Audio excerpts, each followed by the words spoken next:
Why do I sigh? Why don't I try to forget? It must have been that something love is called fate kept on saying I had to wait. I saw them all, just couldn't fall till we met. It had to be you. It had to be you. I wandered around and finally found the somebody who could make me be true, could make me be blue, and even be glad just to be sad thinking of you. Some others I've seen might never be mean, might never be cross, try to be boss, but they wouldn't do. For nobody else gave me a thrill. With all your faults, I love you still. It had to be you. Yeah.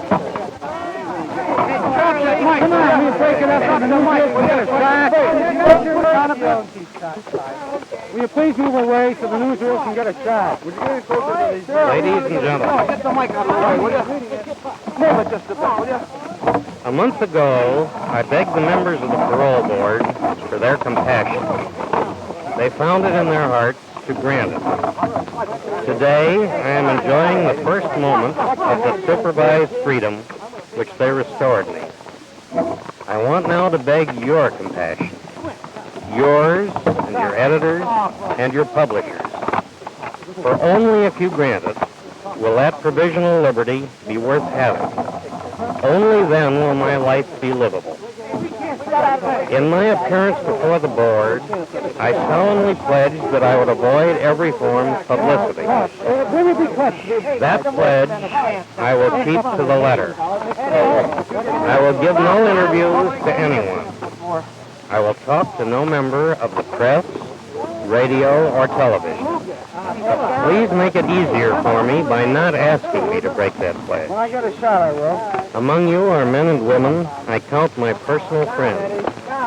Many of you, I hope all of you, feel that a third of a century spent in prison has been severe punishment and are happy to see me free. I hope you want to see me succeed, to see me vindicate the trust reposed in me. Don't then, I beg of you, add to that punishment. Don't make it impossible for me to succeed. I appeal as solemnly as I know how to you and to your editors and to your publishers and to society at large to agree that the only piece of news about me is that I have ceased to be news. I beg, I beseech you and your editors and your publishers to grant me a gift almost as precious as freedom itself, a gift without which freedom ceases to have much value, the gift of privacy. Give me a chance, a fair chance, to start life anew. Thank you. Hey, do you think it does any good to put a man in prison? I'm no expert. Do you feel your prayers have been answered, Nate? Sir? Do you feel your prayers have been answered now? Yes, sir. Well, Nathan, do you honestly feel that you can achieve that privacy that you wanted now? I hope so. Would you tell us what you are thinking of now, Mr. Leopold? Yes. How do you feel about going to Puerto Rico? Is that where you really wanted to That's go? really where I wanted to go. That was my first choice. Who among the people whom you've been associated with and helped you are you thinking of today?